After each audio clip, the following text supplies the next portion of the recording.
doesn't fall for what she's waiting for love to be realized.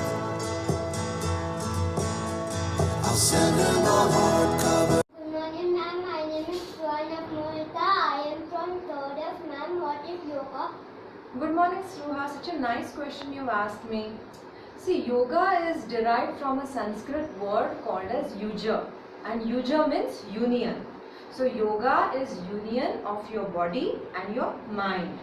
Okay, then yoga is creativity, it is consciousness, it is improvement in your personality development, and it has got 3 components. See, yoga has got 3 components: your body, your mind and your consciousness. So yoga helps you to unite with your highest nature, your highest behavior. See, there are some days when you behave really well. Your parents are such a good girl, Sruha, you're so nice.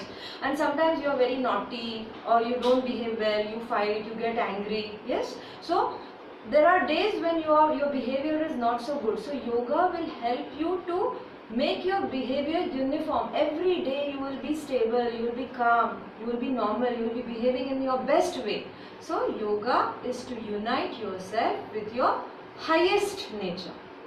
Okay? Ma'am, how is yoga useful for children? Very nice question, Sruha. Now suppose you start studying something and you read a page. Do you remember everything written on that page in your first reading? Do you remember? No. So when you practice yoga, your memory will improve. Okay, your academic achievement will improve. You will be a better learner, a fast learner. Then second thing, it will improve your social relationships. You will be more empathetic, kind, helpful. You will have lesser fights with your friends. Okay, you will be more helpful and kind to people around you. Third thing, you will have a better sleep. You will sleep well in the night. You won't have any bad dreams in the night. Okay, you will be relaxed, and that will improve the capacity of your brain. It will develop your brain. Okay, and it will give you a relaxed, peaceful sleep in the night. Morning you will be fresh for the school. Then third, it will improve your strength and stamina, and also your breath control. See, most of you all, you have a very shallow breathing. You breathe very less. You use only the half of the capacity of your lungs. So when you do your pranayam and yoga, slow breathing, the capacity of your lungs will increase.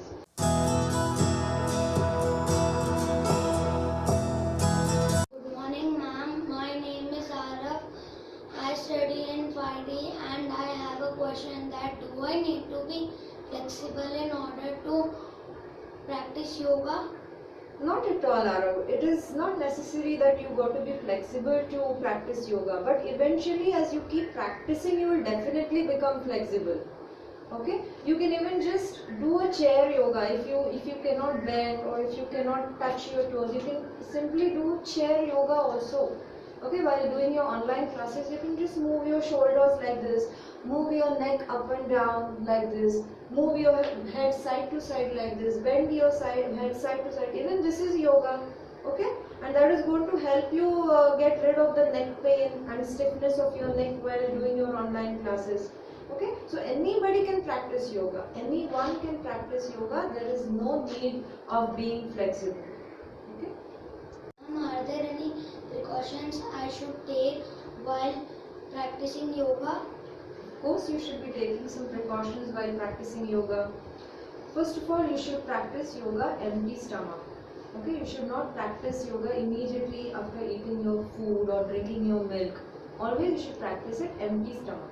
If at all you miss practicing empty stomach, you can practice light yoga after 2 hours of eating. Okay. Next thing, before the practice, you have to take a bath. You have to clean your body. Okay, take nice bath.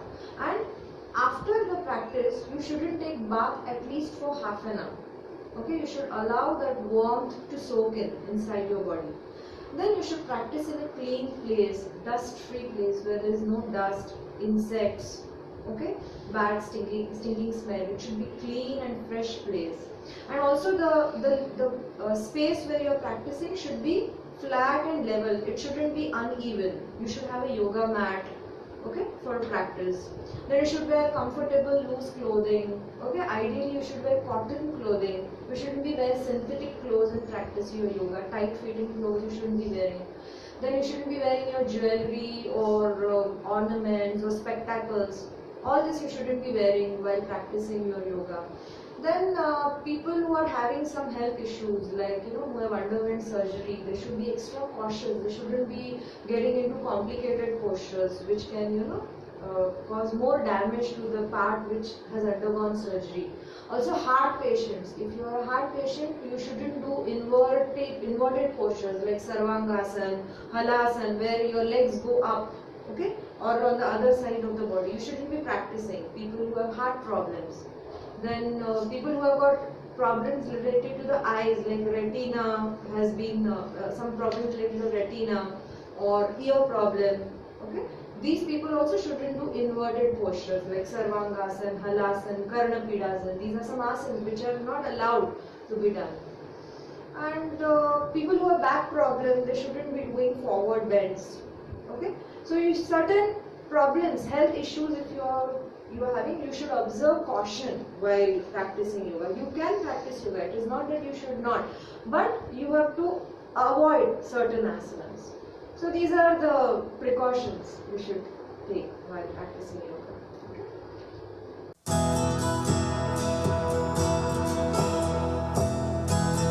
Good morning, ma'am. I am Pranit from 10D, and my question is, what is the best time to perform yoga and practice yoga, and how much time should you spend on each asana? Good morning, Pranit. See, the best time to practice yoga is early in the morning.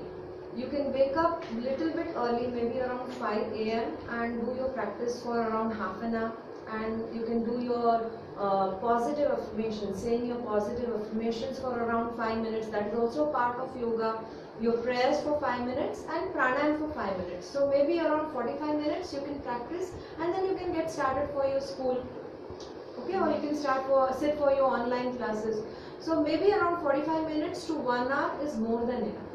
Regarding the time spent in one on the asanas, there is a saying called as Sthiram Sukham Asana.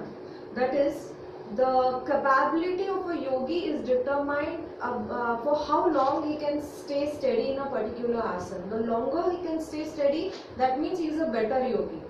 Okay, so you should start with few seconds and gradually you enhance your practice by sitting for longer hours. For example, if you are able to sit in Padmasana like this, okay, maybe for a minute. Later on you can enhance the practice and sit for longer time. So it depends on you, how much you want to spend time on. Ma'am, there are a lot of exercises like Zumba, aerobics, etc. How is yoga better than that? See, Zumba is a exercise which is a lot of aerobic kind of activity where they put the music and they do fast dancing. So there is a possibility that people who have knee problems or ankle problems, there may be a damage in this. Whereas yoga, most of the asanas we have to do in slow motion, maybe lying down flat on your back. So it gives less damage and less, pressure on your joints, especially the knee joints and the ankle joints. Besides, one more benefit of Yogasana is, are you aware of your endocrine system? What are the different glands which are involved in your endocrine system? Can you name few glands of your endocrine system? See, there are thyroid gland, there are adrenal glands, okay? Then there is, pituitary gland, then your pineal gland, hypothalamus. See, all these glands are called endocrine glands which are involved in the endocrine system. So these glands are stimulated by doing Yogasana. When you get into a particular posture, suppose if you do Dhanurasana, then your stomach is getting pressed. So all the glands inside your stomach, they get a nice gentle massage. So they are stimulated. The toxins from these glands are squeezed out. So you detox your body, not only your skin and your muscles and your blood, but also your glands are getting detoxed when you are practicing Yogasana. So these I feel is the advantages of Yogasana. Plus we have meditation, calming of mind, breathing, regulated breathing, which is not taught in other exercise forms. So I feel Yogasana is definitely better form of exercise than other exercises.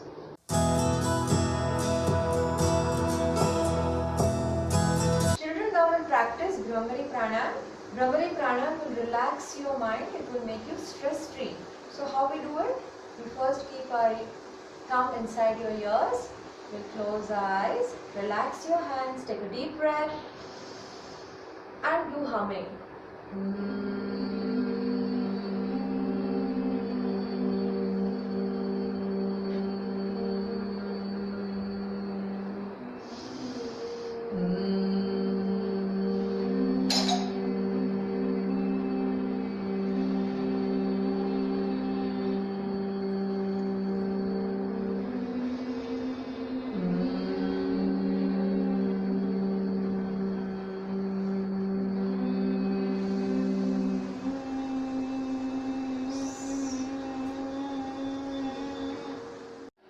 Om Mitraya Namaha. Om Mitraya Namaha. Touch your head to the knees. Ashwasanchalanasana, left leg forward. Look up and breathe. Dandasana. Sashtanga Namaskar. Touch your knees, touch your nose.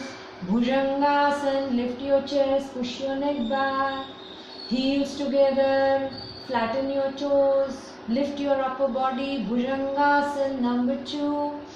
Neck backwards, touch your heels together.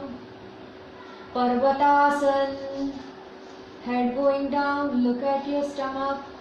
Try to touch the heels. Make a triangle of your body. Walk forward, make a triangle of your body.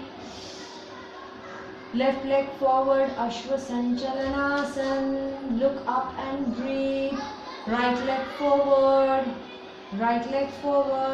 touch the toes, touch the head, forehead to the knees.